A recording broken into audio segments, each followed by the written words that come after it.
Yung video clip po na yan ay hindi ko po video, at meron po nagme-may-ari niyan na nakalagay naman po, may parang may nakalogo pa, hindi na bale watermark pala ang tawag doon. So ang maganda naman po ang ating foundation. Ito po ay Foundation Day ng Batangas City. So sana po next year sana po ay siguro ay magkaroon sana ng tulda, o kaya ay yung parang pinaka pandong, dahil gawa ng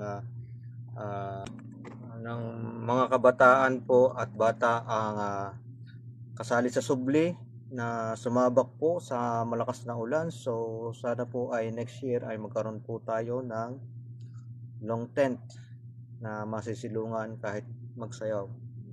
Okay po.